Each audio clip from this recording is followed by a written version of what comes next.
all. Okay, so this is Nearpod training, and I will tell you that I started using Nearpod when I think it was born, and there's been so many improvements and all that it's just really one of my favorite tools. And so I do training. I'm not for Nearpod and other groups, and so I'm not really an employee, but this has been a lot of Nearpod training because I think teachers are finding how well it works when you're teaching virtually. So here's my plan. The first part of this, you're going to be my students. I want you to see what the students see when you're presenting a lesson. And the second part is you will be in your account, and I'm going to show you how to create, how to edit existing Nearpods, how to launch lessons, all those things, so that you actually could have a lesson ready to go to use with your students tomorrow. So what I'm going to do is I'm going to share my screen, and I'm going to go to my Nearpod account. And when I get to my Nearpod account, I'm in my Nearpod library. And yours probably doesn't look exactly like mine, but remember, I've been using this for probably 5 or 6 years. So I have folders up here where I have placed lessons in, and then I have some lessons just down here. And the folders help me be organized and all. So I'm going into one of my folders, and I always have to just find the one I would like. And here's my lesson that we are going to do today. And as I hover over it, you see I have 2 choices: live participation and student paced. Today, we're going to do live participation. I am the teacher. You're going to be my students. I will be driving the presentation. Student-paced means that you give the students the code. It's the same lesson, and they choose the time when they will do the lesson. Now, in this virtual environment that we're in right now, we have students, you may not know for sure what's going on in their homes. They may be the one responsible for helping their siblings. They may have a part-time job. And so student pace becomes very, very important. Same lesson. Up here at the top, there are 3 dots, and I'm just going to click on those because some people don't ever be afraid to click on something in Nearpod because you're not going to break it. If I found a great lesson, I could share it with the teachers very easily through, it would go to my peer group or the whole school through email. I can duplicate a lesson. I can add folders. You might develop a school library down the line. You could add to the school library, export as a PDF. I can get to my reports here. Reports are very, very good, and we'll look at those. Or maybe I have a lesson that's I've messed it up, or it's not, it really isn't what I thought it was, and I can delete it. So you're going to go nearpod.com, and you see up at the top there's a little window there that it says join. I'm going to give you a code in just a second, but for right now I'm clicking on live participation. And when I do this, this code pops up automatically. So and it's not case sensitive at all. So you type in to Nearpod the join, QCENK,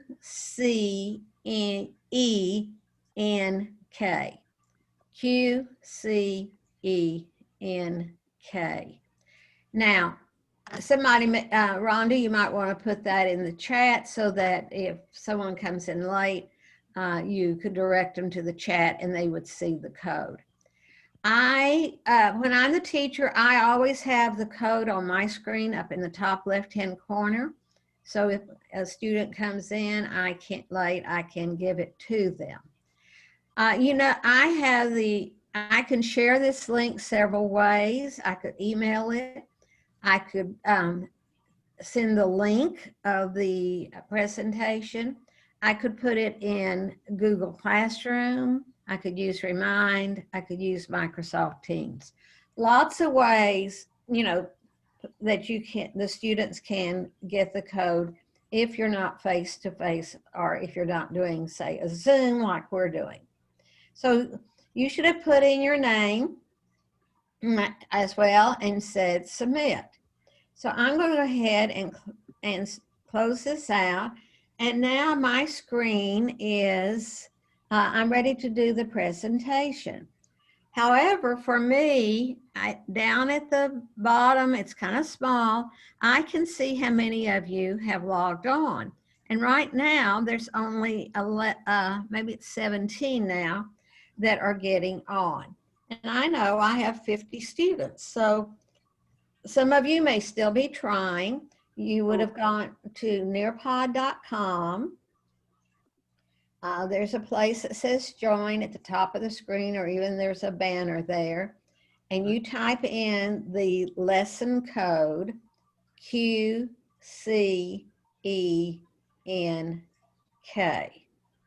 And I say I'm getting a few more. And if students do log on after you have started the presentation, when they log on, it will catch them up to exactly where you are in the lesson. So that's very, you know, helpful, because a lot of times you have a certain time frame that you have to work within. So if anybody's having problems, speak up. And all, I see we're getting on up there in our numbers. That's great. Now, as the teacher, I can at any point go ahead and I think we put the code in the chat. So if you're just logging on, you can go to the chat and see what the code is. Now, I always tell my students they need to log in using their real name and all. So this is who I am. I'm retired. It's fantastic. I do a lot of technology consulting. I am a Nearpod Level 3 certified trainer. Here's my email. If there's a question you have afterwards or next week, feel free to email me. I'm always respond and all. So now what should come up on your screen, I have a question. Is there a question? Yes. Am I logging in as a student? Yes. Right now you are my student. Thank you. And the reason being is I want you to see the student side, because the student side can be different than the teacher side. So this is a Google form. I hope most of you have it. A few people have been telling me they're getting a unhappy face, which is actually what I have. But you can put a Google form inside a Nearpod. And the reason I'm asking you for your name and email is that afterwards, I will send you additional resources. So then I just go back into my Google Forms, I collect your emails and send you these additional forms. So I hope you will fill this out. It shouldn't take you but just a moment and all. So, and a lot of times I will tell you when I'm doing Nearpod is I may have something that's really not part of the lesson at the beginning. It may just be kind of an icebreaker or something to get all those students on so that we're all together when we start the lesson. Now, this is very important, I would say, especially for those of you that teach fourth grade on up. On your screen in the top right-hand corner, you see this little icon. It looks like paper and pencil. Click on that. And what that means is you're opening the ability to take notes during the presentation. And then when it's over with, those notes will be either sent to you through your email or saved to your Google Drive or to OneDrive. Plus, you get the whole presentation and all. So those of you that have older students, I think this is very important that they just do it automatically. Now, as the teacher, I do not see that icon on my screen. It's only on the student screen. And you do not see their notes, just the students see their notes and all. So when I'm working with students, I have to remind myself, students, be sure and turn on notes and all. Now, your students, eventually, they'll remember. Now, when you get this, because you've turned on notes, you may see some slides. I have a quick question for you. Yes. As yes. a teacher, do I have the ability to see their notes later? No, they're strictly their notes. And so, you know, maybe that's a good thing to let the students know that, you know, they're taking notes and they're their notes. So it's not something, you know, that you can look at and see, did they do a good job or not? Okay. And this is fairly new. Nearpod, I will say, does a fantastic job of adding new features. And a lot of the features we now have come by because of teacher suggestions. And so, you know, if there's a lot that say, oh, I wish I could see my student notes, then they work to make it happen. When you get this slide in this presentation and there's this downward arrow, that just means there's another slide beneath there. And this, again, is just reinforcement, telling you where that is and the options there. And as I said, it's only on the student screen, not on your screen. So we're going to do quite a few things this morning. And this is a poll, and I'd like for you to respond to it. Tell me what best describes your familiarity with Nearpod. Poll is one of the activities that I can build in to any lesson. I like doing polls with my students. I'm watching this in real time. I'm getting the results as you are responding. I get 100% participation most of the time. And so it's a great way for you, the teacher, and for me to gather information. It's building a pie chart for me based on your results. I still have some gray, which means some of you haven't done the poll and all, but I can look over at the pie chart without even scrolling down the list and see that the majority of you have heard of Nearpod, but you haven't used it a lot. And we've got some that said, Nearpod, I don't know what it is. And so I can share this poll pie chart with my students. And a lot of times the students really are interested to see what the results are. You know, when I was in the classroom, it's been a number of years, I was a science teacher. And so collecting data was just, you know, something that was part of our curriculum. So I'm sharing this with you. And so now the students would see the results of the poll and all. And so, and then I can just unshare it. So now when I move on, this is what I was seeing on my screen. I was seeing a list of all of your names. This is my little pretend class. And I was seeing the responses. And here was the pie chart that was being built right there on my screen. Now, this is, anytime I have something like this, I also have the ability to hide student names.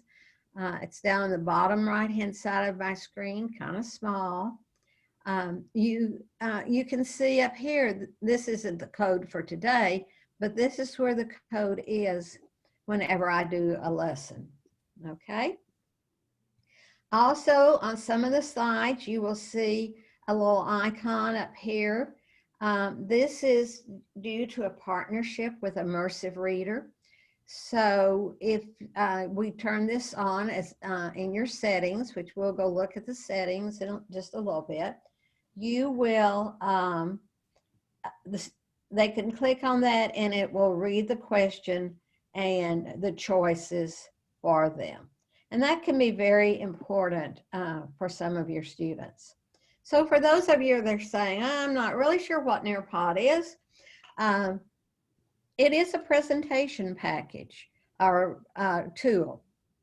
What makes it different than just a PowerPoint or even a Google slideshow, it's very interactive. It grades your quizzes, the reports, anything that can be graded is graded for you. I can get 100% participation.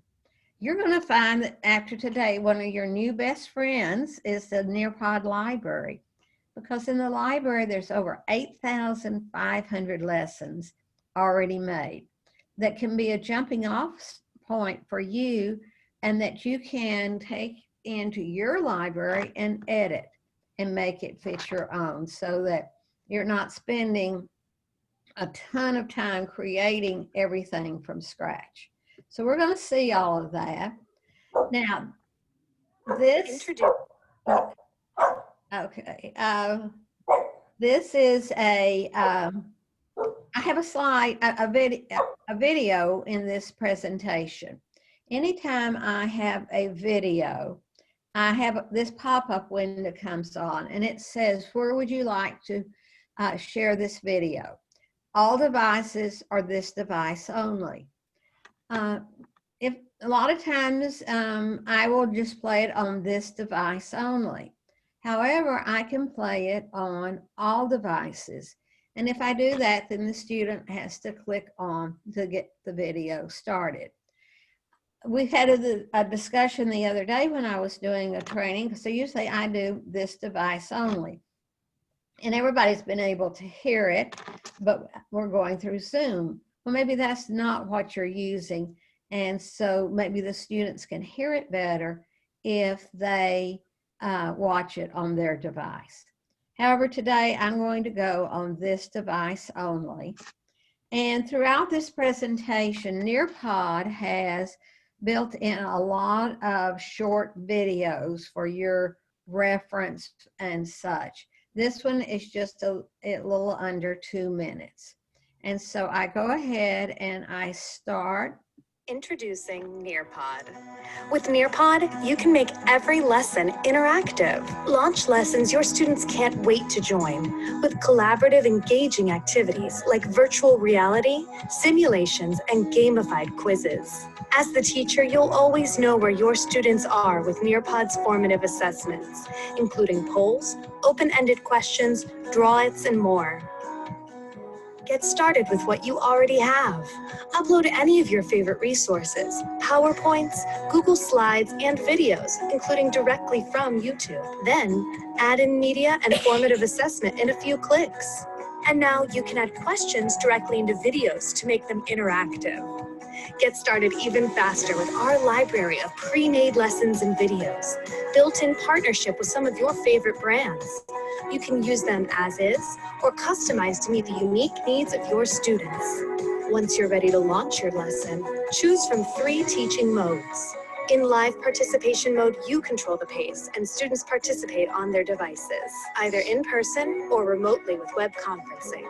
In student-paced mode, students move through and participate on their own, whether they're working from home or in class working in centers, stations, or groups.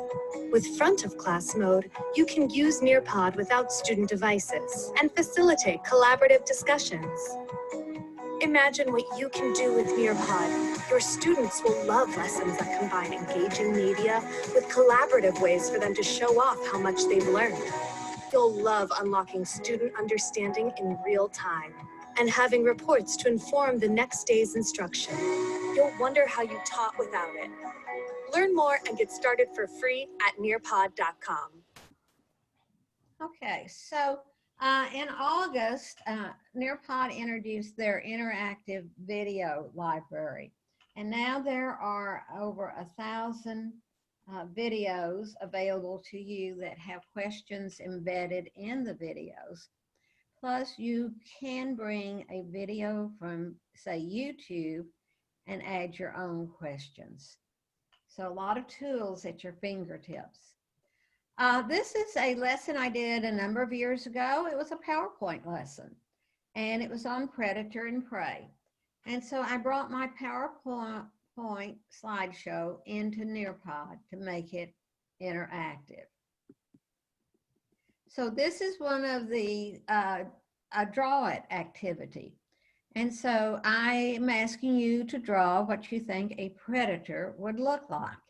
And you have some drawing tools down there on the bottom left-hand side. I really don't explain those except to tell the students there's more colors than black. They're pretty tech savvy these days, and they just kind of grab them. I certainly don't tell them about the eraser, because then they'll start over and we might not, they don't want to ever finish the activity. So basically, I'm doing a pre-assessment. I'm finding out what they might know about predators and prey. For me, I'm watching you draw this in real time. It used to be that I had to wait till all the students submitted to see the drawings and all. So now, with me watching in real time, I can see, well, if somebody's not participating, I can say, hey, let me help you with the tools. They're down in the bottom left-hand corner and all. Kids absolutely love Draw It. And I'm going to show you other ways to use the Draw It. I've used it in so many ways, regardless of the grade level or the subject area and all. The other thing I like about Draw It is we all have those students that never participate, never ask a question, never raise their hand. And yet they may be a really good artist. And I can take any of these drawings and share a student's drawing with the rest of the class. Well, that does a lot for that student's self-esteem, and it gives me a chance to maybe recognize that. And I just love it because every time I do it, I get some really interesting drawings. And some of you, I will admit, are better artists than others. And so, Rihanna is my shy student. She never participates or anything. And Rihanna, go ahead and submit. In fact, I'd like all of you to submit. On many of the activities, you can add a timer. And I often do that, especially on a Draw It activity and all. But Rihanna, I'm taking her drawing and I'm sharing it with the whole class. And then we might have a discussion about what makes this a predator and all. And so then I can unshare it.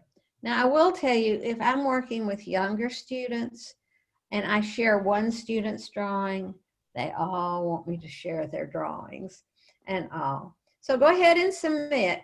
And this is another thing you need to get your students, when you say submit, I'm moving on, they need to submit, because otherwise their drawings will not show up in reports and you would not be able to go back and look at them. So go ahead and submit.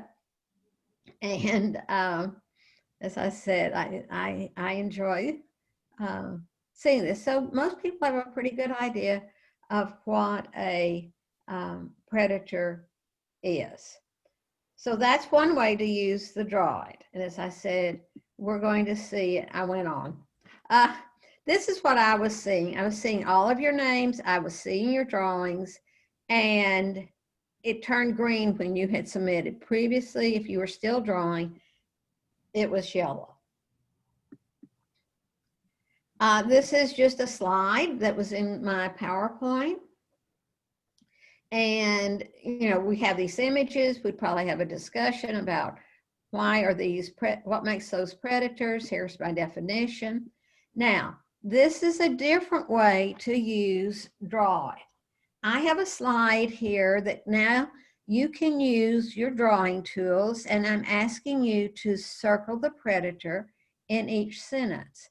It is a way for me to, again, do a formative assessment.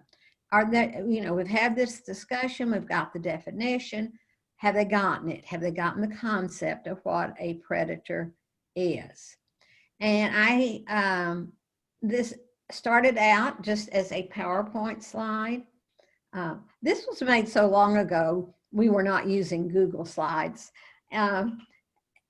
It was then converted to a Droid. And that's one of the things I will show you, how you can convert slides to Droid so you can have an interactive activity. And so as I look at these, and you know, I may have to remind them, go ahead and submit, I will see all the results. I can quickly look and see if people have gotten it, the idea or not. Did they follow directions? Okay. So I've looked at it, and in this case, I'm going to say about half of my students got it and half did not.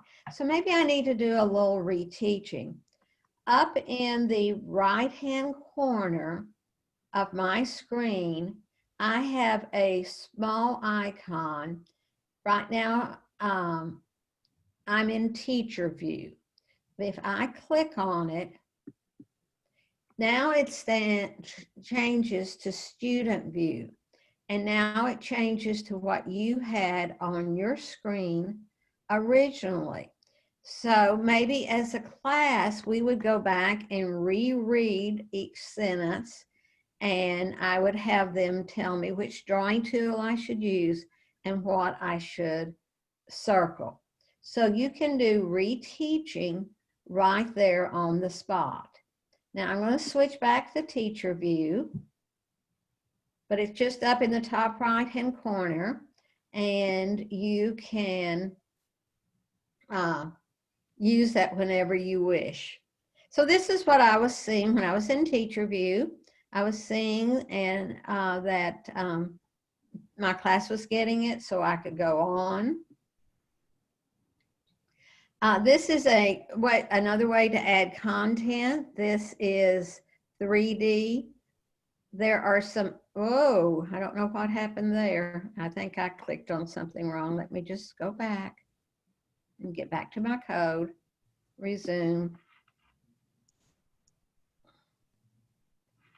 Okay, hang on. There I am. I hope you all are still with us. I kind of hit a key, a space bar or something.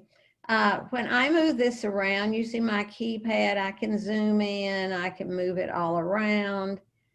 Students love the 3D, and I've got him way over there. There's some things other than sharks and tarantulas. There are the auditory system, the circulatory system, where the students can see things in 3D. They can see it from all different angles and all. Now this is a quiz. It only has 2 questions. And so I'd like for you to go ahead and answer those 2 questions. Again, this will be graded for you. You don't have to grade it. Also, I am seeing in real time how you are responding to each question. Again, I'm getting a pie chart that is collecting all this information. If somebody wants to miss something on purpose, that's fine. But quickly, I can see that if it's mostly green, they've gotten it. If it's all half red and half green, I need to, again, to reteach. And now, when I go to reports, I would see how each of you did. You could have 25 questions. You could have 10 questions. It doesn't matter. But on my screen, I'm able to see the responses for each question. So I'm moving on. This is what I was seeing. This was at one time the quiz only had one question, but if I had 2 questions or more questions, I would see all of the questions lined up and how you were responding.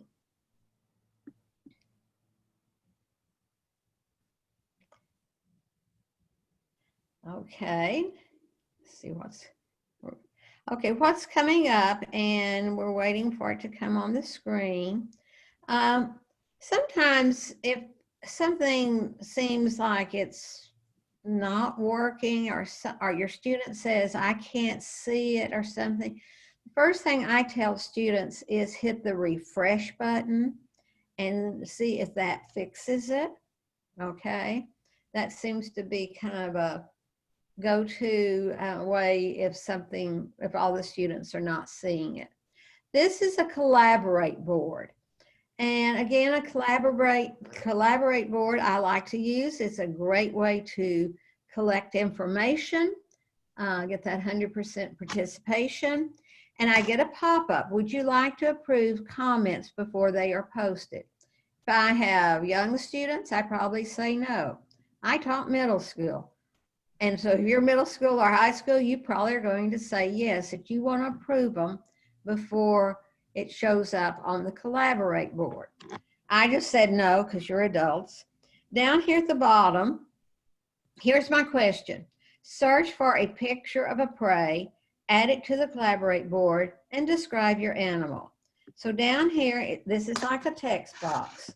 A rabbit is a prey because, and I'm just typing away in Swedish, but then right here, there's a little landscape icon.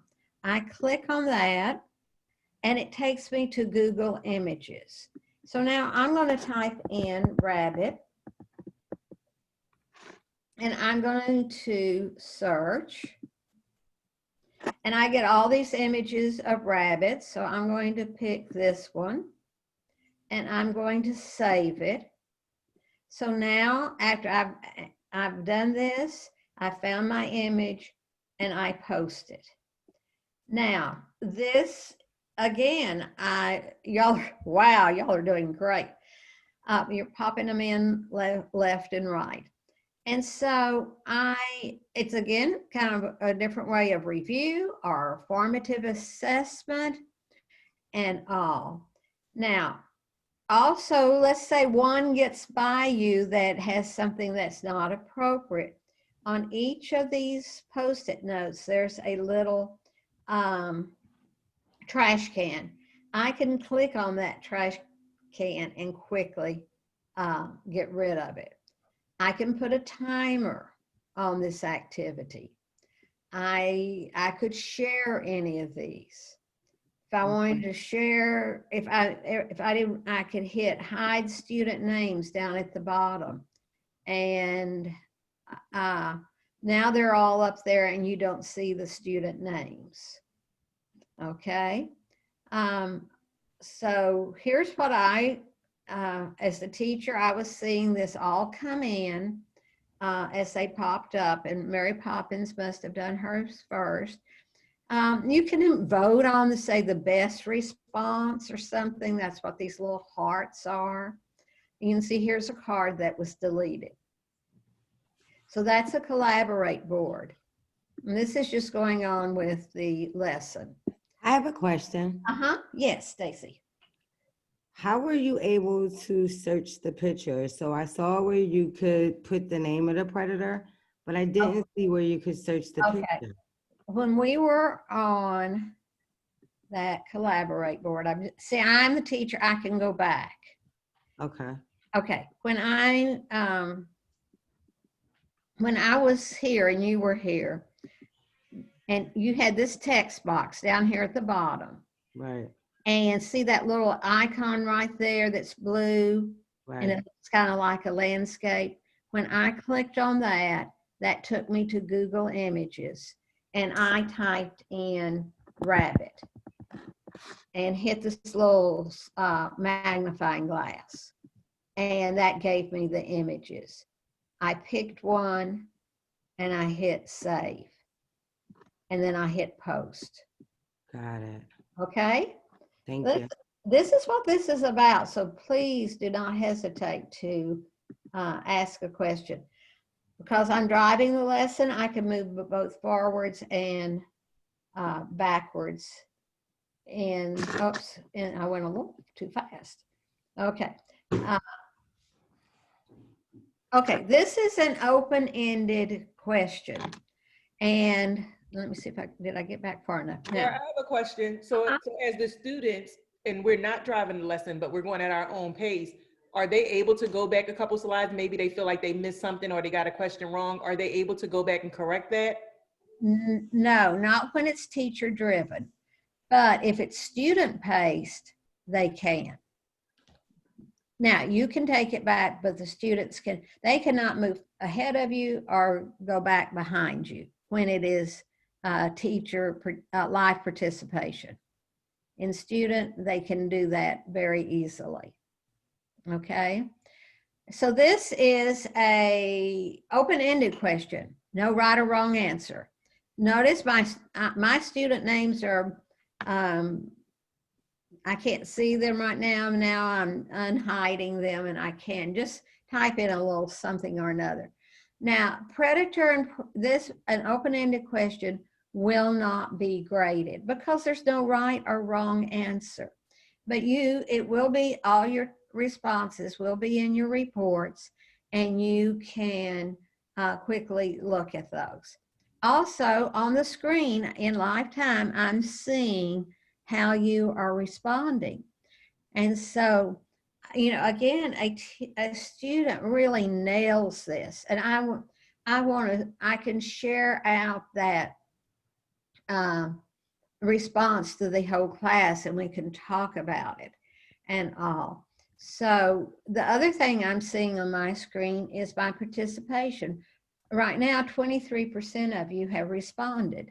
So I can see who hasn't answered, but I can quickly look up there and see how many have. But we're just moving on. I don't need a dissertation from the rest of you. But this is what I was seeing. Remember I said explain your answer. We know students don't always read the whole question. And so you can see Mary Poppins did a very nice job. And I could definitely share that out. And as a class, we could talk about her response. You may not have heard about Microsoft Sway. I tell people, to me, it's like a PowerPoint on steroids. This is another way to add content. I did not create this Microsoft Sway. It is just it's built into where there's a lot of Microsoft Sways that have already been created that I can use in my participation. They're very well done. The images are unbelievable. So I'm just gliding through this. And so you can see as we go through this, lots of information. Now, when I see something like this is a stack of cards. And you can go through these one at a time. You see, again, more information. This might be something that the students want to take notes on and such. I So when I have a sway in a presentation and I'm doing it live, I had to tell myself, give the students plenty of time to look at the whole sway and all. And as I said, they're very well done. I've never made one from scratch. I could, because I have Office 365 as well, but quite frankly, I like when I can find something that's really good that's already done, I'm going to use it. This is matching, and you can go ahead and be matching the word with the definition. You create your own matching cards. You can have a word and a definition. So that's text to text. You could have text to an image. You could have image to image.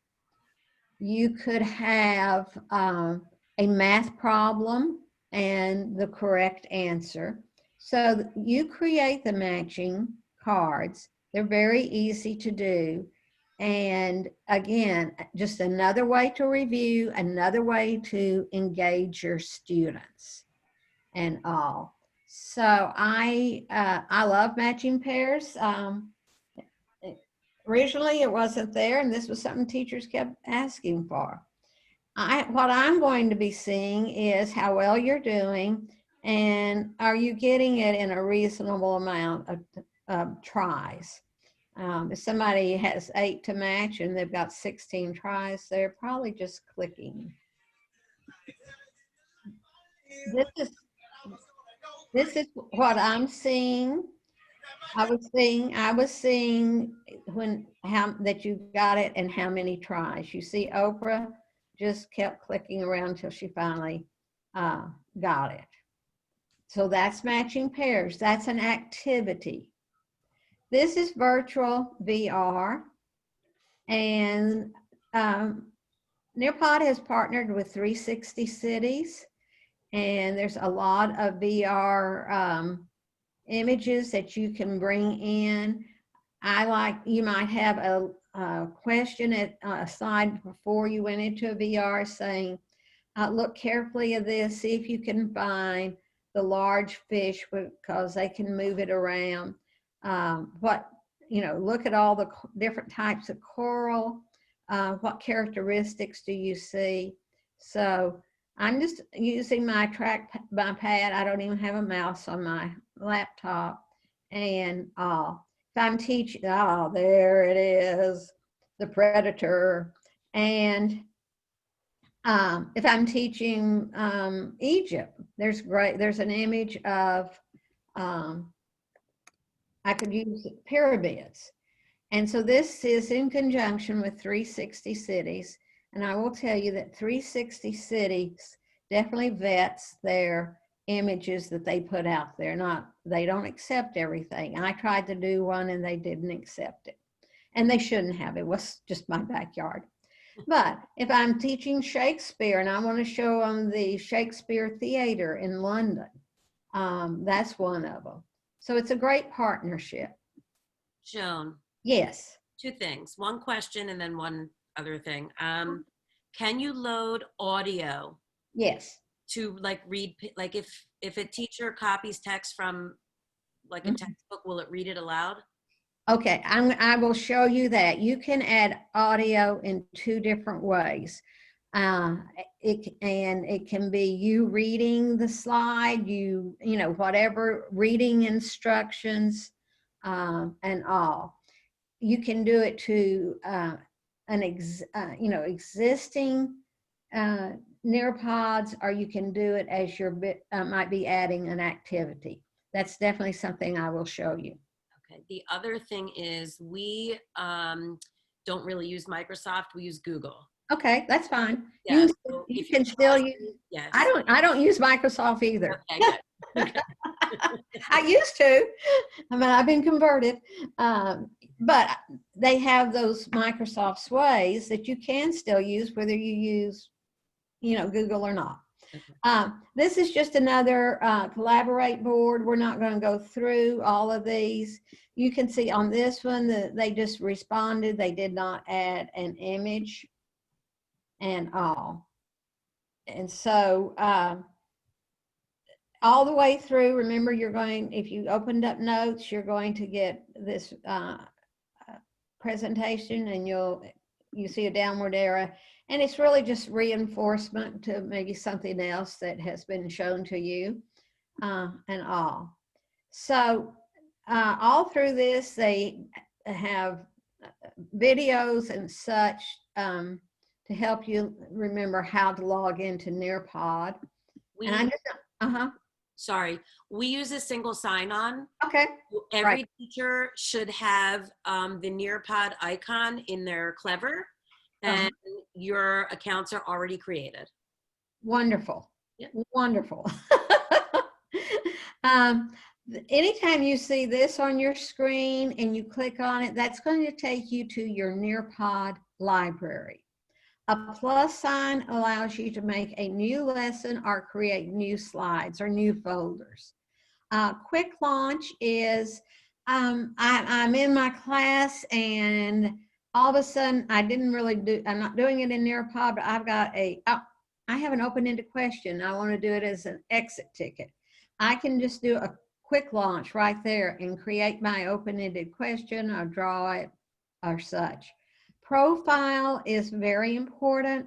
We're going into each of your profiles because there are some settings there that you can toggle on and off, and then they're very important and all. So that'll be one of the first things we do when we get into your account.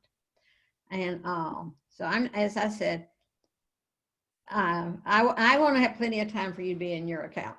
So here it is, more than 8,500 lessons. Now, there's standard aligned lessons. There's a lot of different ways to filter. You don't want to look at 8,500. There's over 1,000 now interactive videos. When we get into your libraries, over on your right-hand side, you're going to see this window that says Nearpod Library. And as I said, it's going to become your new best friends. And you can search by lessons, videos, standards, grade level, subject area, whatever, and all. Okay, I'm going to skip this. Maybe I'm not. Let's see. This device on. Let me see which one. Okay, it talks about using your filters in Nearpod. I'm actually going to show this to you, but when you get this, you can go back and you can watch it again if you're not quite sure how. You can find lessons in the Nearpod lesson library using filters. To show this, I'm going to go to the Nearpod lesson library by clicking this in the left sidebar. You can see I can preview any of these lessons, but I'd like to search for lessons tied to a specific state standard. So I'm going to change this to California, Math, 7th grade. I'm going to find the standard that aligns to what I'm looking for. So this is 7GB6. And this is for solving real-world and mathematical problems involving area, volume, and surface of 2- and 3-dimensional objects. These are all lessons that tie to that standard. When the lesson opens, I can see on the right the standards alignment to the California state standards. It not only matches up with the 7th grade standard, but to the 6th grade standard as well. Once I preview the lesson, I can decide if it's appropriate for the standard I'm trying to teach here. From here, I can click Add to my library, and it's now ready to be launched for students. You don't have to use the state standard, but can be more general. I'll show this by choosing Math, 7th grade, and I'm going to look for an algebra lesson. From here, I can look at any of these lessons, preview them just like I did before, and launch them for students. You can clear the filter by clicking this X, and that's how you search using filters in the Nearpod lesson library. Okay, and we'll go back over that and all, but you have this video that you can always, and additional slides and such. This is the question we get asked the most. How do I launch a lesson? And after you've done 1 or 2 Nearpods, it will be just you won't even think about it. But It's easy to launch a Nearpod lesson from your Nearpod library. Once you're logged into your Nearpod library, you can see here this is the home base. You hover over any lesson and you can choose a live lesson or a student paced. Any lesson can be launched either way. A live lesson is one where the teacher is driving the slides and changing them, and it changes on all the student devices. And a student paced lesson is one where the students can go at their own pace and don't need the teacher to drive to change slides. I'll now show you how to launch a live lesson. I click Live Lesson. A code generates that you can share with students via email, link, Google Classroom, Microsoft Teams, and more. The student need only go to nearpod.com and enter the code as shown here. The code is not case sensitive. Once they have done this, they'll be prompted to enter their name, and then they click Join Session. The teacher can then control how the slides change on the student screen. Okay, so it's, you just by hovering over that lesson and choosing either live or student, you get the code. And remember, it is, it's always 5 letters. It's not case sensitive. Now, every time you launch a lesson, it will be a different code. So if you're practicing on your family the night before because you're kind of nervous or something, don't write down the code, write it on, and then laminate it on a piece of paper or something, because when you launch it again, it's going to be a different code. If you're students, you have students that come period 1, period 2, period 3, like that, you're going to want to launch it, the same lesson, new each time, because that way in the reports, your students will be grouped by period 1, period 2, period 3. If you just kept it open and used it for all the students, then you could have 150 students all mixed up to, in one report. Student pace, they'll get the same code. This code is good for 29 days. There's a little toggle there, require student submissions, and that means they cannot move on when they're working at their own pace and not do the activities and all. I would definitely have that on. You can view the progress of the students when it's student paced and such. As I said, the reports are quite extensive. You can see the results of your whole class. You can see how the accuracy on each question. You can see individually the reports. And there's about 3 ways to get to reports. It's very easy. Again, here's another video. As I said, we're not going to watch all of these so that I can get us into your account and all. Now, on student pace, if say you came in and you did a student pace lesson and you, I'm just going on through this. You might say to your, the students, this lesson is due Wednesday morning at 8 a.m. and all, and you can go in and see their progress on that lesson, or see if they're waiting till the last minute. Now, these are this is fill in the blank. It's a drag and drop activity, and you're going to come over, you have a word bank, and you drag the correct word, the word to the blank that is correct. Again, this will be graded for you. For me, in real time, I would be able to see how you were doing and how many you got correct. I'll show you how to create a fill in the blank.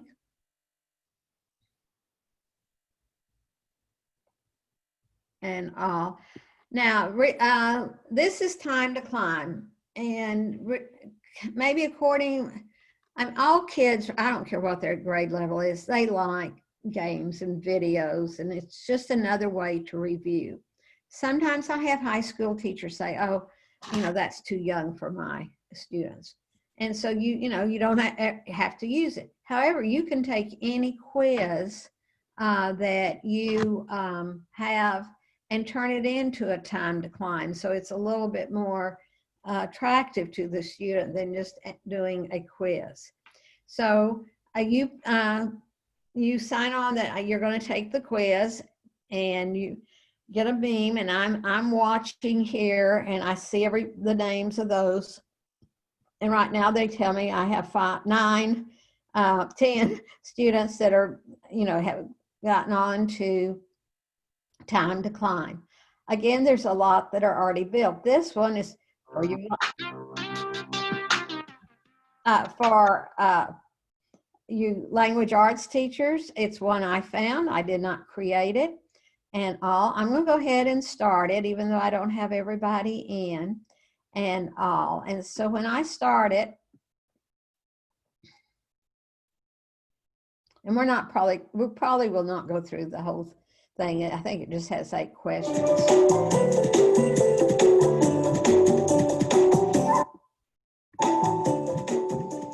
If you don't like the sound, you can always turn it down, or so it has a timer on it, 30 seconds. And if everybody responds within that 30 seconds, it just moves right on. So I have a leaderboard, and I can see that whoever gets it correct and first is going to be at the top of my leaderboard. And so right now, Brianna's up there, but Mary Martin, you're only 1 point behind. Go, girl.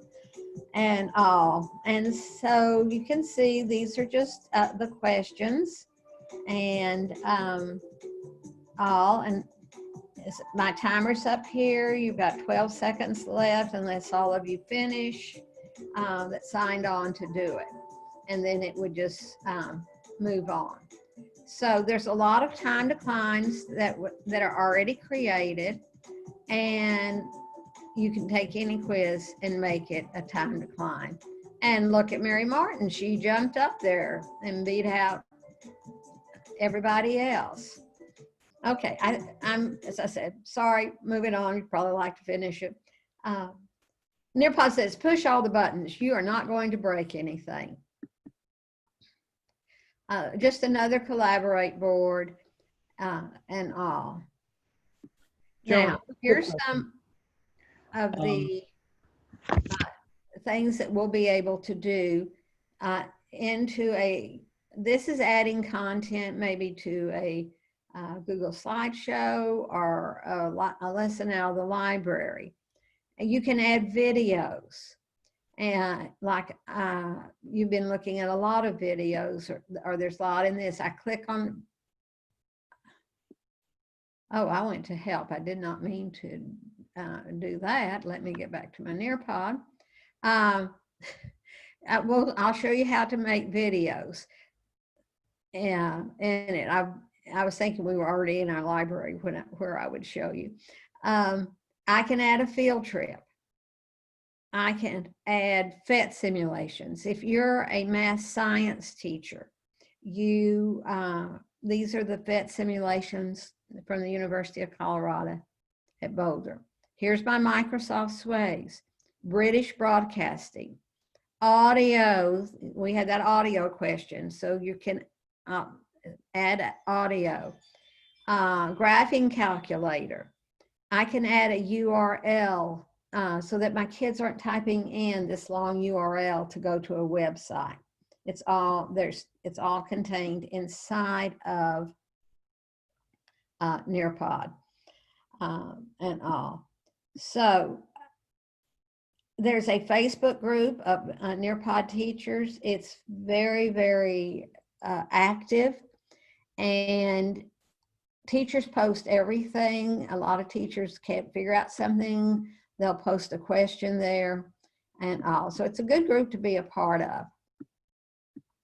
Now, Nearpod likes to get feedback. This is just a very short question about the lesson. If you'll go ahead and fill it in, they'll be very happy. I don't see the results. And remember, I am taking time to give you time to actually try some things. So we're going to do that just as soon as I close out this presentation and all. on my screen up at the top, right in the middle, I have a little downward triangle. And when I click on that, that's one way to get to reports, or I can end the session. So when I end the session, then I'll jump back into my Nearpod library. And if you've already gotten off because you finished the survey, you can be logging on to yours. So I'm just going to go ahead and end the session. Are you sure? Yes, I'm sure. And all. So I'm in my Nearpod library now. I would like for all of you to be in Nearpod and in your library. And I think you said that you have a single log on, everybody's been set up and all.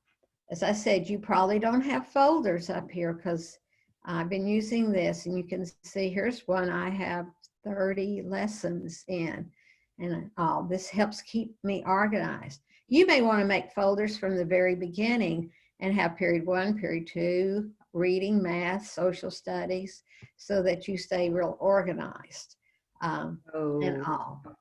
So on your screen, right up here at the top, over on the far right-hand side, you have that's your profile. Mine has my picture in it.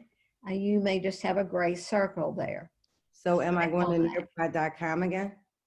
Yeah, you're at nearpod.com. Again, okay. And you're in your account. You're not my students. You do not need to go to nearpod.com. Okay. If you go to Clever, everyone has their own account in Clever. Okay. Yeah, you should see the Nearpod icon. And if you click it, your account is already set up. Okay. Okay. So that's the way you want to be able to get to your account and all. Okay. So you want to click on your profile, and then we're going to slide down here to lesson settings, and we're going to click on that. These can be turned on or off, and you can make changes at any time. This is fairly new, that you can have student names to autofill if you have it turned on. Here's the immersive reader. I would turn it on. You may have students that need to have the questions and choices read to them. Turn that on. Are we putting in the same code from earlier? No, you don't have a code. You are the teacher. That's what Rhonda was saying, that you went to Clever. I did go to Clever. Okay. And now you should be clicked on the Nearpod icon, and you should have a Nearpod screen. Mine doesn't look like that though. Mine doesn't look like yours. That's why Okay. I'm asking what was the Does next it look step. like this? Where you have these choices over on the left-hand side. Yes, I have those choices. My Okay. library. Okay, you're right. I just had moved a little bit ahead. So this is what happens when you log in. You're in my library. I have I've taken my cursor and I've gone over here to the right-hand corner to this profile circle, and I'm clicking on it, and I'm sliding down here to lesson settings. And now I'm turning these on or off. I would turn on student notes so the students would be able to take notes. I don't see this. Okay, when you went, did you see the circle in the right-hand corner? Yes. And did you click on it? Yes, it says, hi, Stacy, for ideas. It's asking me to start a conversation. It's not seeing what you're saying. Right-hand corner, bottom. So start Not at, bottom, top, at the top. Go to the top. okay.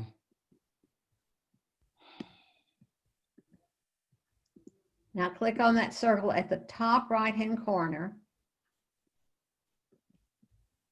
And then slide over to lesson settings. And now this window should pop up.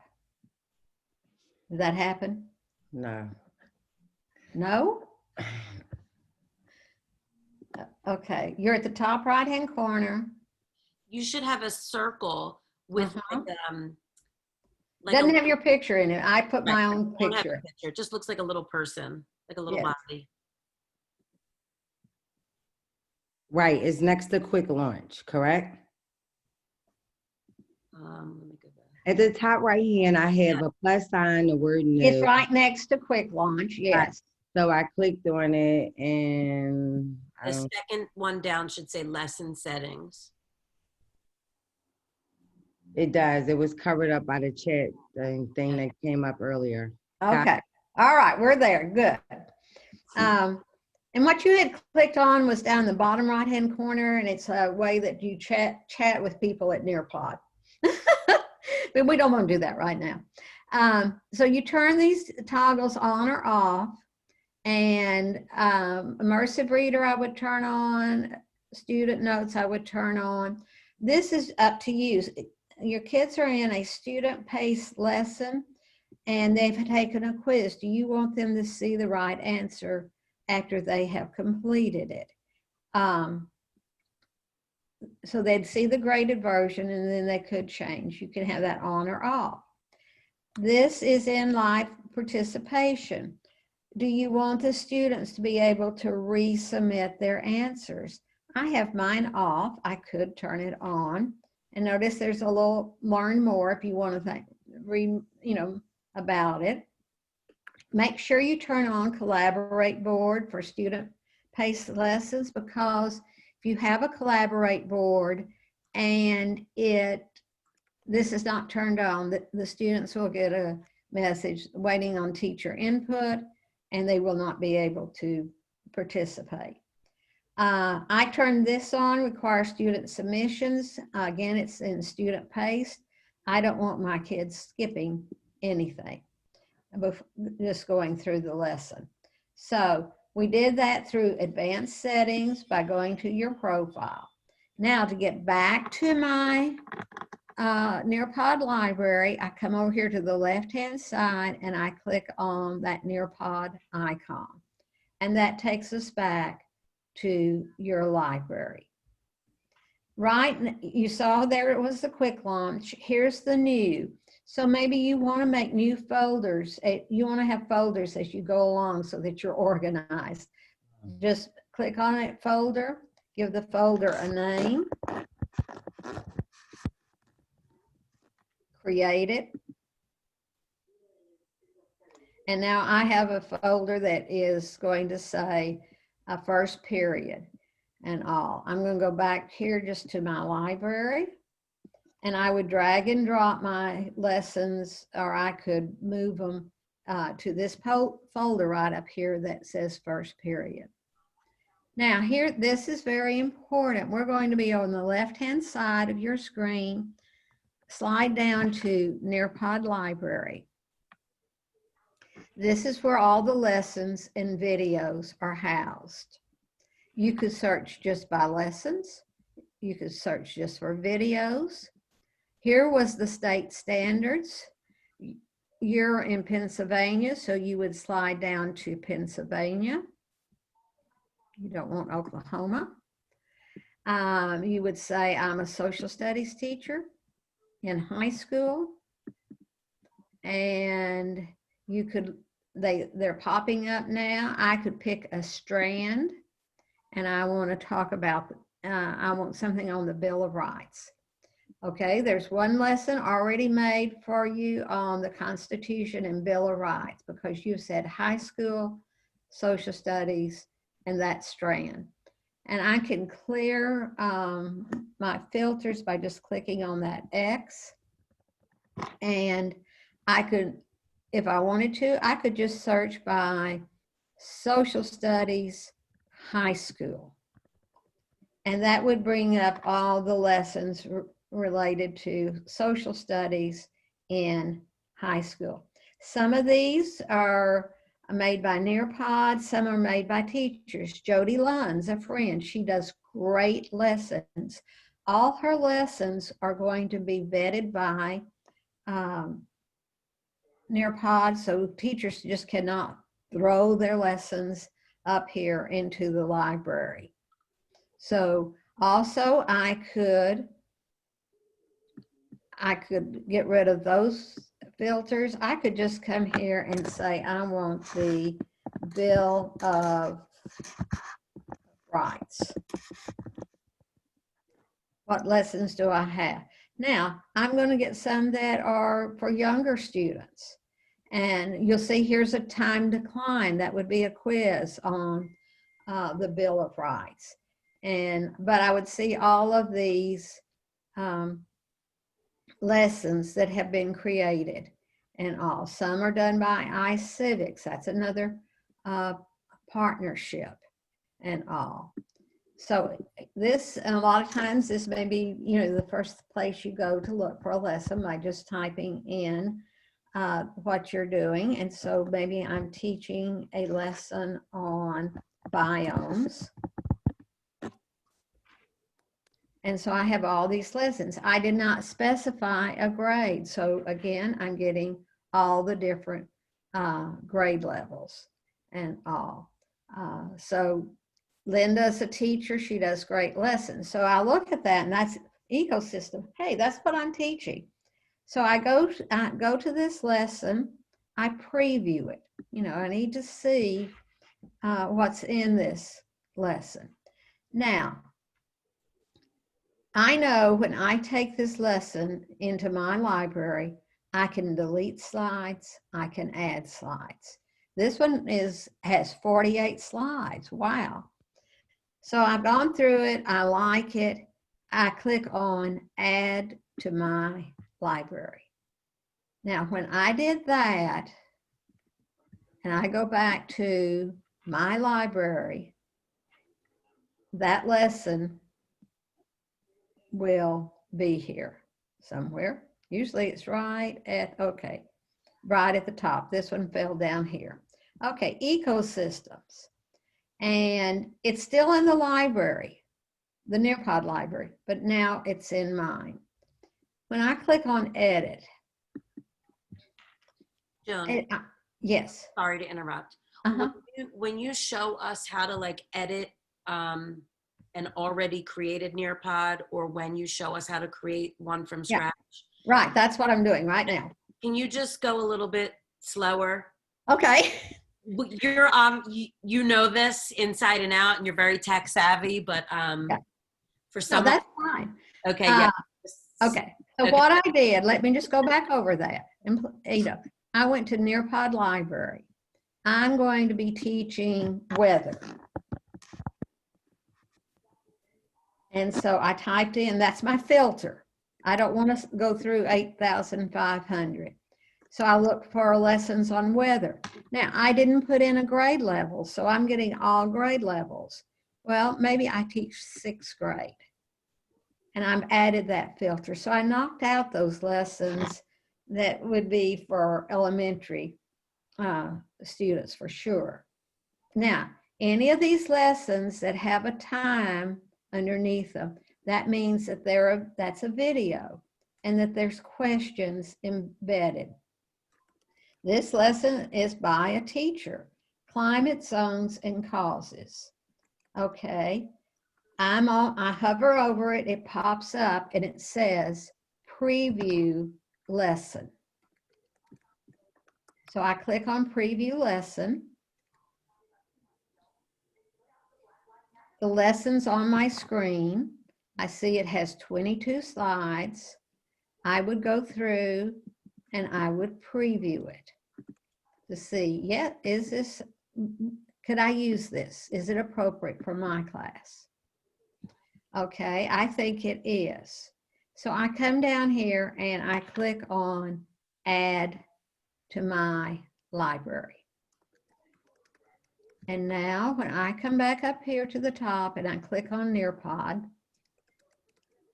I will find this lesson here amongst all these other lessons. Okay. Well, maybe it hasn't come in yet. It's still coming. Lessons are still showing up. Scroll past it. Did I scroll past it? Thank you.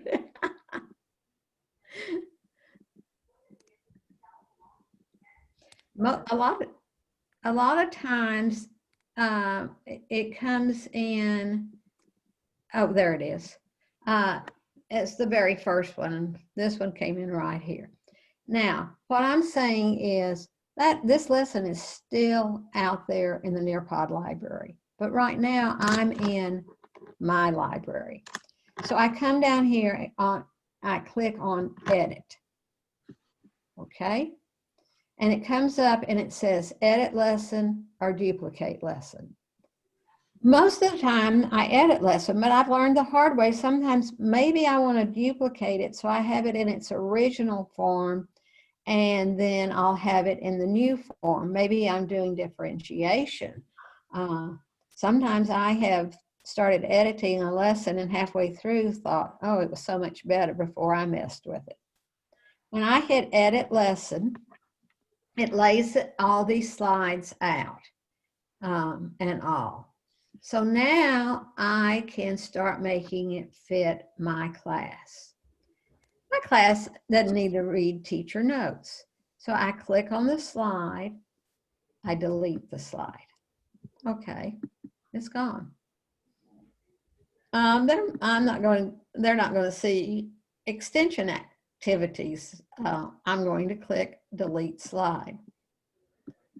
So I'm getting rid of any slides that maybe that's not what I teach, those, or something, because I know I can add my own information in here. So now I deleted some slides. I'm going to click on add slide. I could click on it here. I could click on it here. Now this is where the fun part comes. You can add content. You can add activities. We're going to look at content first. Say you have a great website that you want to have playing in your Nearpod. You click on video.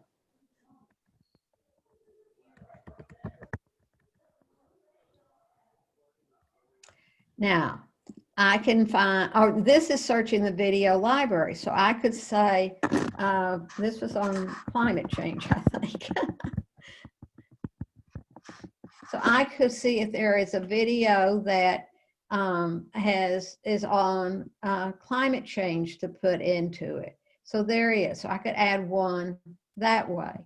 But let's go back to my Nearpod library, because here I am, climate changes. I hit edit.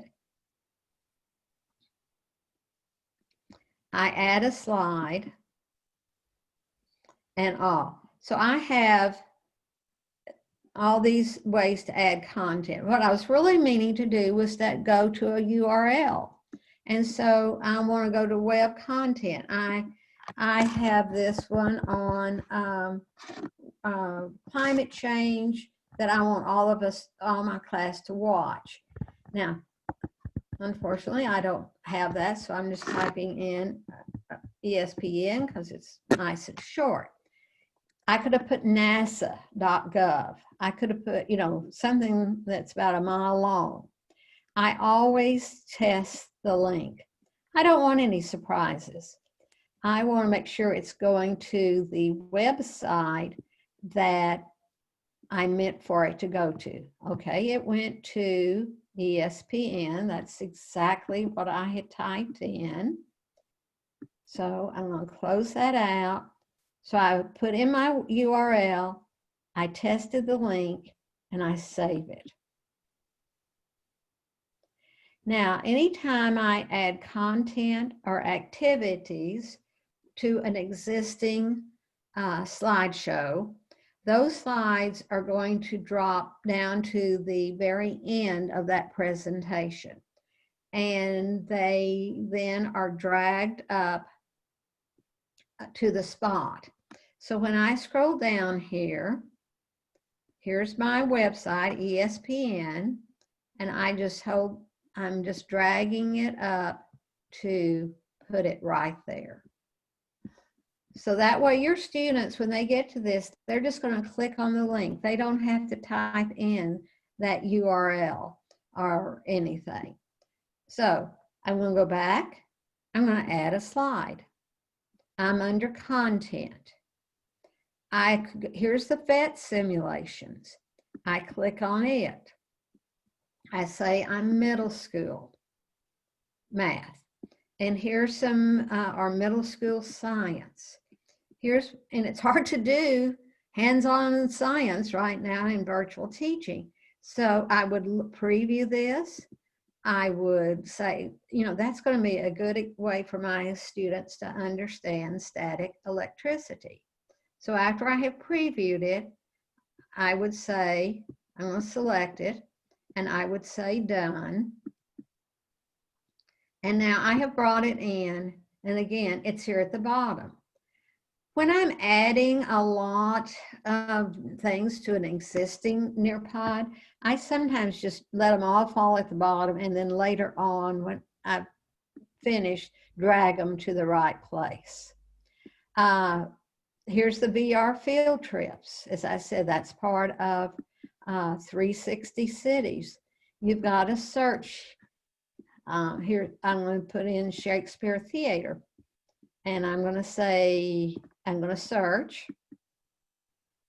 And here's an image of the Globe Theater in London. Now, sometimes when you get these images, you may have a few people in them, tourists, but they still have been vetted, and it's a great way to show your students a place that they may never go to, or understand that when they used to go to the theater, they sat on hard wooden benches out in the open. Here's BBC videos. So it's always the same thing. I'm adding a slide. I'm at content right now. I click on one of these and I have a choice. So I click on Sway. And they're organized by landmarks, countries, columns, and all. So here is a sway on the Colosseum in Italy. Here's Mount Rushmore. And these are, as I said, I preview them, I add it. It's very, very easy to do. Audio. We had that question again. I'm going to show you some other ways, but this is if you wanted to bring in an audio file, say of Martin Luther King's speech, you have to know where it is.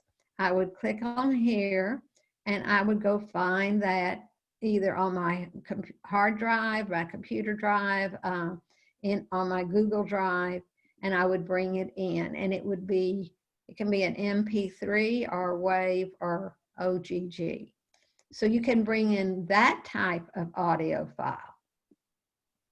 The PDF viewer. I teach language arts English, and we're studying the Raven, and I don't want it chopped up on a lot of different slides. So I save it as a PDF, and then I bring it in using PDF viewer, and it's all there on one slide for the students to look at. So this is content, adding more things to an existing Nearpod that I have picked out of the Nearpod library. I slide over here to activities. Here's all the different activities, and we saw most of these as you were my students.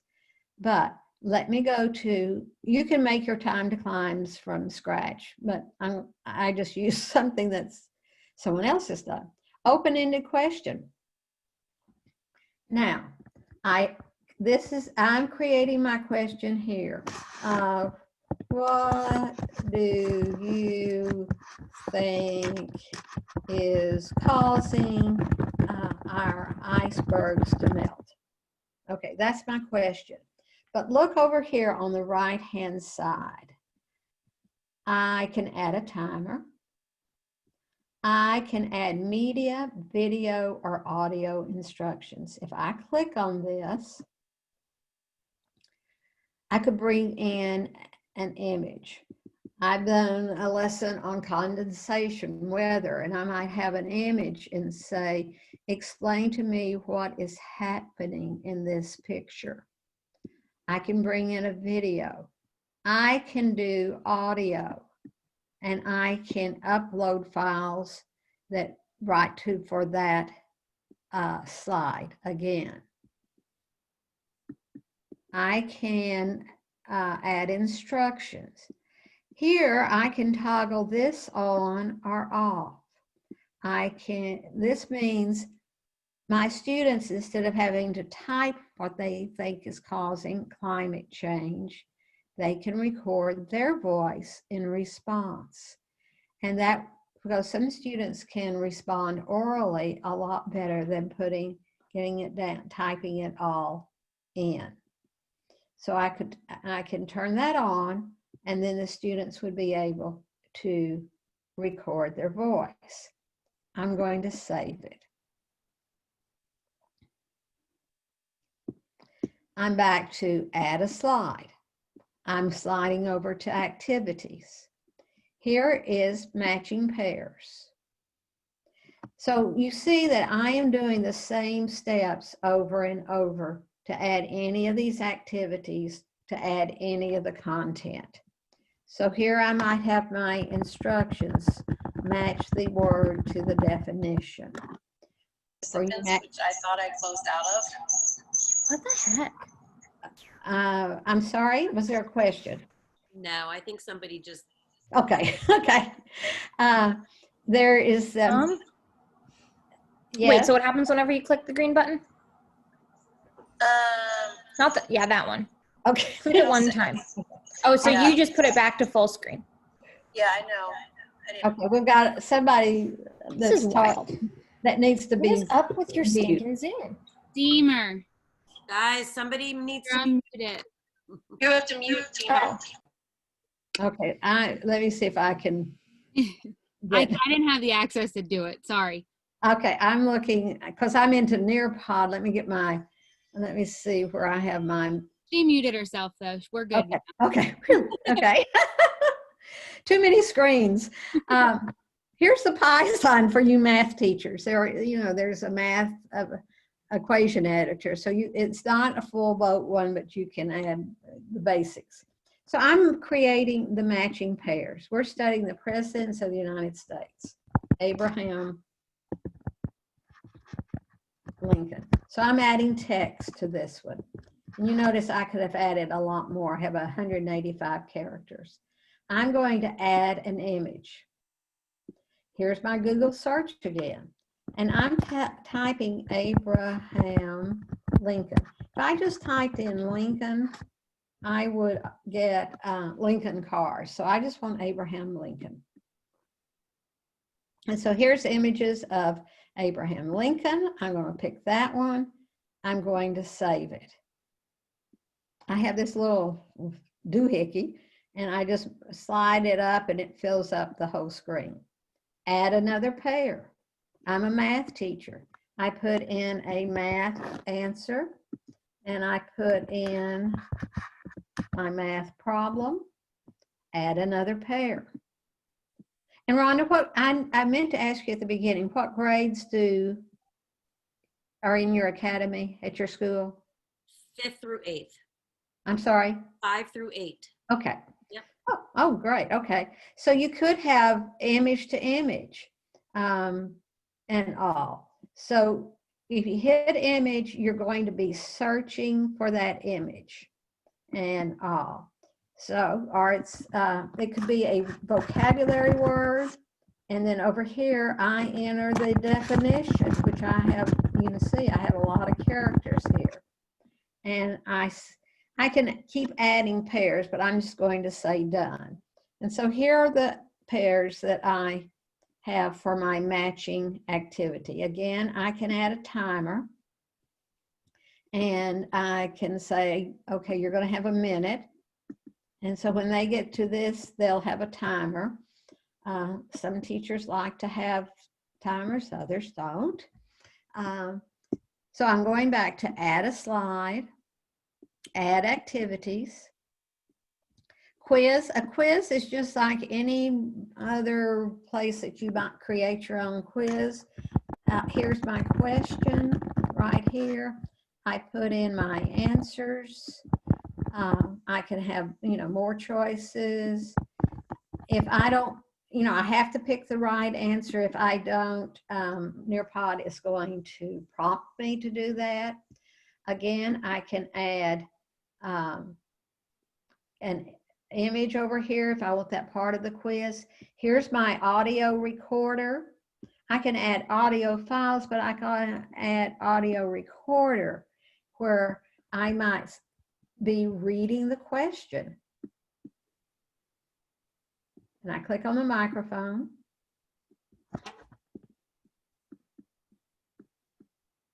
Well, let me see. It's not recording. Oh, well, okay. Yeah, I hadn't allowed it. Students, tell me what you think is causing all the icebergs to become smaller in the Antarctic. Here are some of your choices. Then I stop. I could listen to it again, and I could, if I didn't like it, that wasn't what I meant to ask, I trash it and I re-record it, or I just save it. So I can have an audio file and the students would see this little microphone and they could listen to the question being read and the choices. And I know that that was an earlier. So this quiz just has one question. You could have as many as you would like. Okay, add a slide, add activities, draw it.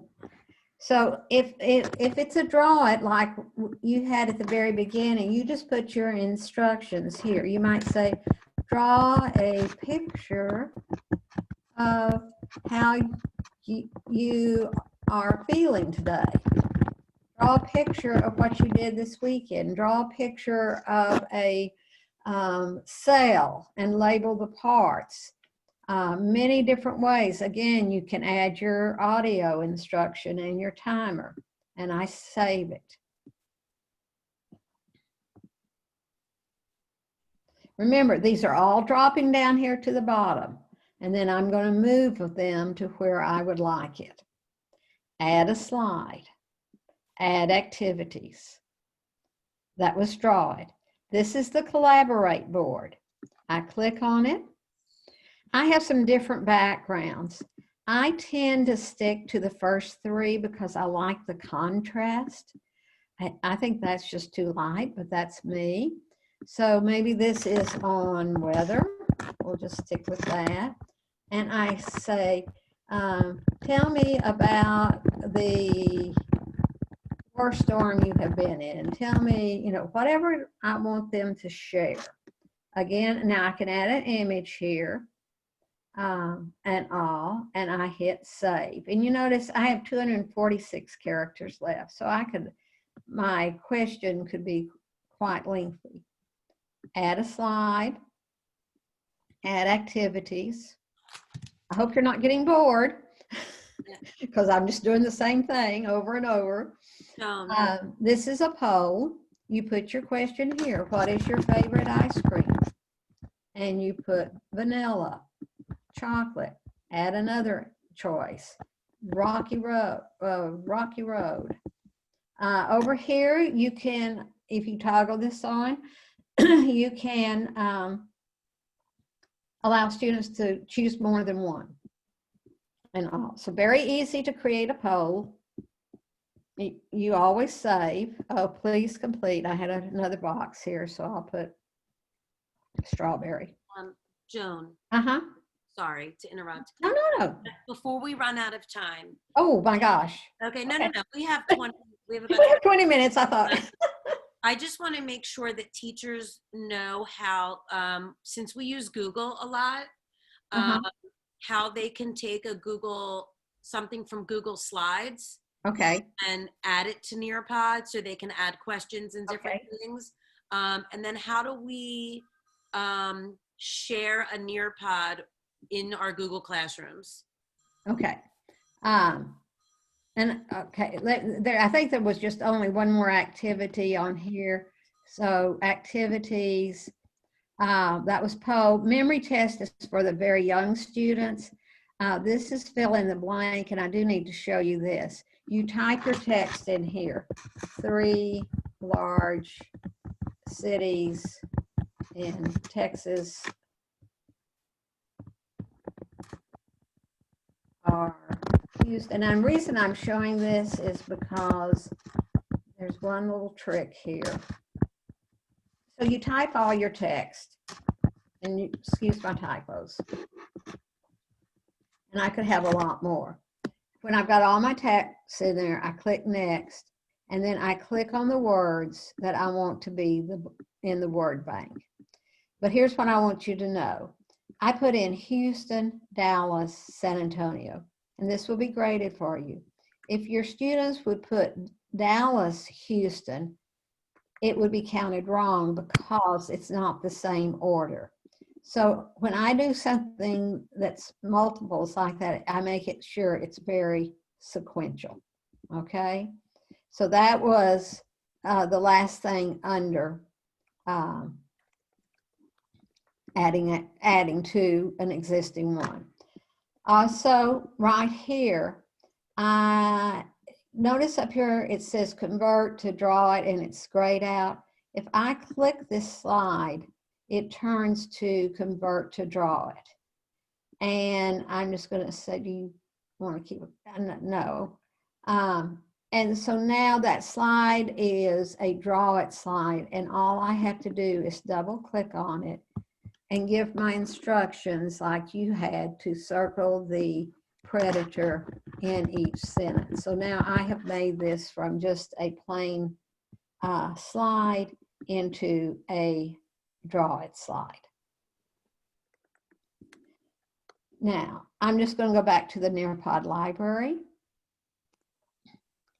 Some of you may say, well, I didn't see any time to climbs.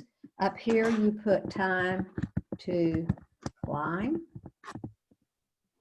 And you will see all these that are already done for you. There's the one I used on there, there, and there. Here's longitude and latitude. So you can use these just separately, or you can put them into your lesson and all. So that was in, oh, excuse me. I did something you will do. Remember, I'm still in my library. I need to come down here to Nearpod library and now put in time to climb. You'll do that. I've done it. And then you need to spell it right. And here are all the timed climbs that have already been created and that you can preview and then add to your library. Okay, now the other question was earlier, and I just, if you have a slide, one that you want to, again, I showed you different ways to add your voice, but if I click on this particular slide that has a lot of text on it, and I know my students are going to struggle with reading that, I double clicked on it, and down here I have this audio button, and now I have my audio recorder, and I could go through and read this to my students. I know that was an earlier question. Okay, so now let stay right here. So okay, there's two you can create Nearpods just from scratch. You can find them in the Nearpod library. Let's say you have a slideshow in Google Slides. So I'm getting out of Nearpod. I'm going to my Google Drive.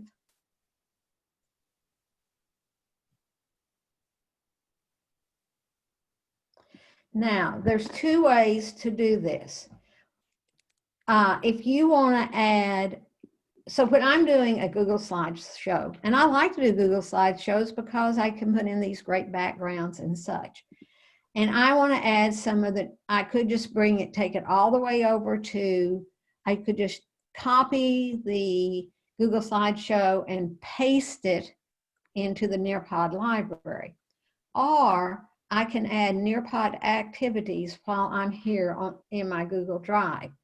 To do that, you need to go to the Chrome store, and you need to get the add-on of Nearpod. So if you want to do it right here in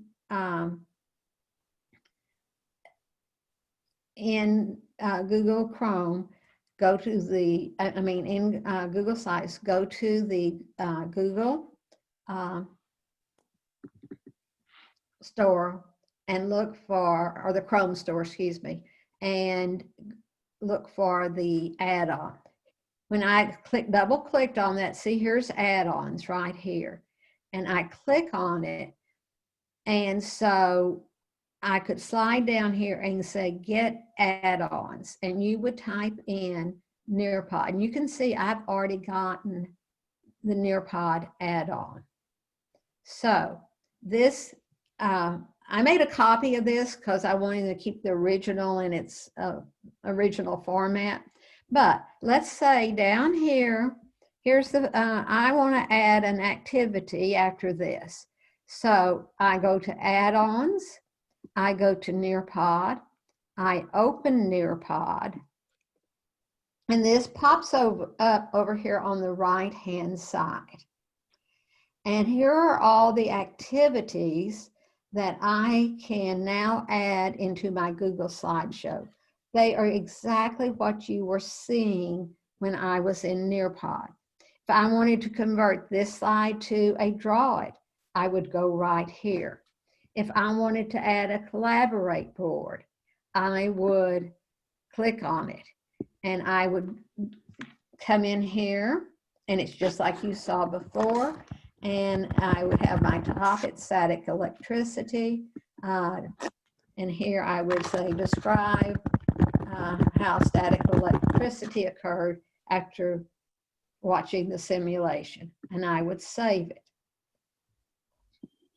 Okay, so I've added that Nearpod activity into my Google slideshow, and it says it's a collaborate board. Now, it's only going to work when you get back in Nearpod, but I have added it. There it is. Okay, I still have all this over here. Here I could do a fill in the blank. I could do matching pairs. I could go out and I could find a 3D image. And I could say, okay, we're studying, and oh, this is great on the animal cell. I look at it, I say done. And wherever I was in my Google slideshow, that is where it is going to land. And I would just go down through here. So I want to add a quiz after, down here at the bottom, after all of this. And so I want to come right like this, and I say, here's a quiz. I click on it. It looks exactly like it did in Nearpod. And here would be my quiz. I would build my questions and my answers, and I would save it. And it would pop in right there. And even if it popped in at the wrong place, you know, you could drag it up to wherever you wanted it. And so here's a time to climb. I could add a video. I could add a URL. And when I have finished, I click on save, and go to Nearpod. Now, this lesson is here. Okay, I know I have more than one account. Here is that lesson, and I'm going to save the changes.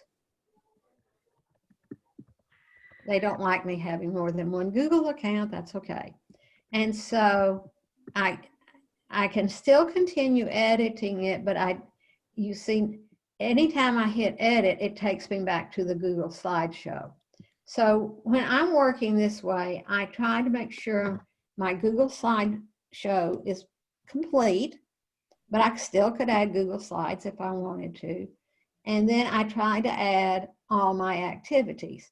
Now, trust me, I don't always, I have to, sometimes I think of something else and I have to go back and do it. So I could add another activity even after I took it over that time to Nearpod and such. So Google Slides, you know, it's kind of, it can be kind of going back and forth. Now, a lot of people like to, you know, that's fine because Plan B sometimes is, oh, Nearpod's down. Doesn't happen very often, but I could still show it as a Google slideshow. I wouldn't be able to do the activities. Or I can just work in Nearpod. So Rhonda, is that answering that question? Yes, I think so, unless anybody has questions. How do you? And you just have to, you know what, you just have to try it first. The main thing is you can't add those Nearpod activities until you go to the Chrome store and get that Nearpod add-on. Right. And so, quick question. When you create a Nearpod, how, Yes. can you share it in your Google Classroom? Can there just be like a link in your Google? Oh yeah, look at this. Okay, here's this one, and all. And so, you know, I could do live participation, but you also remember you have, that's not what I wanted to do.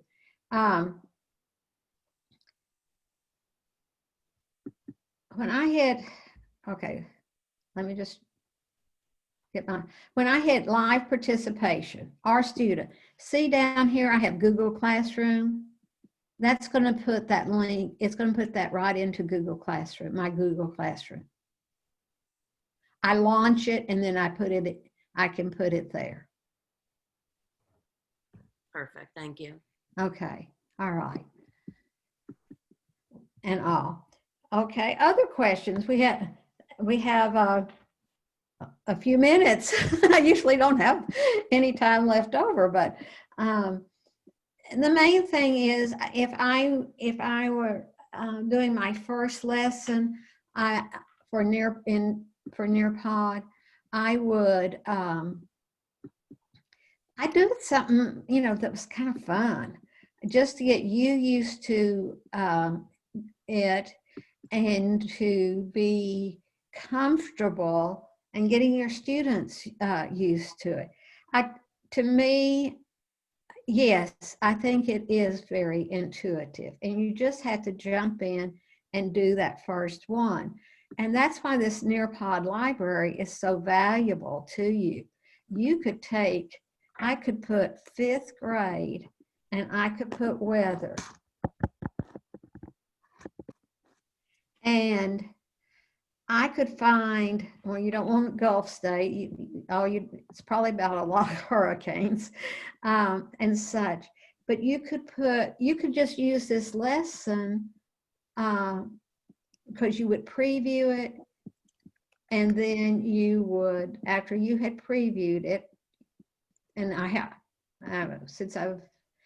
I could email it to other teachers and such. But when you preview it, they make you preview it, which is good. That's where that add to my library comes up, and you add it to your library. So you could use a lesson without lifting a finger. You know, I just know that a lot of times I want to put my own stuff in there.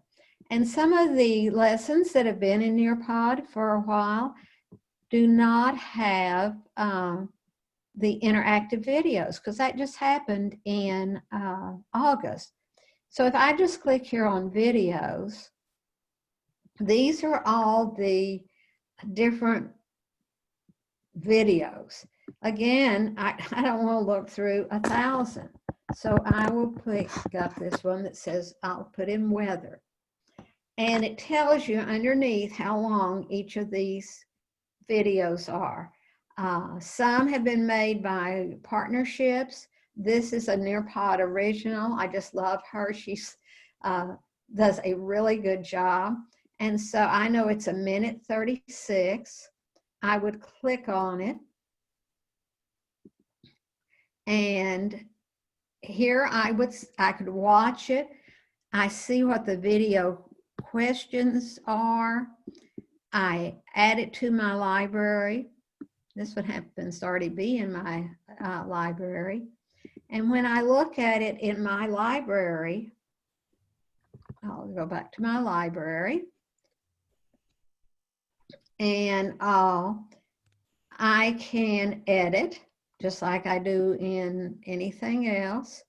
And what the editing in a video is, maybe there's a question that I don't like, or maybe I want to add my own question right here. So I just click right there and I click add activity, and I do an open-ended question or a multiple choice question. So that's how I can add my own questions to this video. I can bring in a YouTube video into a lesson, and like on maybe I'll go and do a kids presidents. Well, there's not going to be any questions on it, and I can add my own questions. So we're real excited about if you ever used Edpuzzle, it looks very much like that. But we're very excited because if you're showing a video that's 10 minutes, 15 minutes, you need those questions in there to keep your students focused and all. So videos, as I said, just happened recently, and I'm just really fun. So I'm stopping the share. I'm happy to answer any questions. You all were delightful. I love classes or schools that ask questions and all. And so I hope that you'll jump in, and as I said, once you do one, the next one, and it will just be twice as easy. And all your students will be so engaged. Your students will love it and all. So if there's not any other questions. I have a question. Yes, ma'am. So my question is, when you are in your Google Slides and then you want to, add in some Nearpod features for like the questioning and things like that, does the capability for them to not just skip slides or skip over, does that carry over, or is that feature not going to be active because you're actually in Google Slides? But you're actually going to be running it in Nearpod. So that feature, like if you did a student paste and you say require submissions, yes, they'll still have to do it. Okay, and another question. So even though you're doing it in Google Slides, when it transfers over to Nearpod, it doesn't like scramble. It keeps the same form in the same order, correct? Yes. Yes. Okay. Yes. Thanks. Okay. You're All right. Remember, I'm going to be sending you some additional resources. Rhonda, I will send you those resources in case somebody did not get their email in, or they were not able to get on till after we started. And as soon as the video renders, it may be later this afternoon before I get it to you, but by the end of the day, you'll have everything. So have a great year. We're all going to get through this and all. So Thank I'm you so going. much. Okay, thanks so much.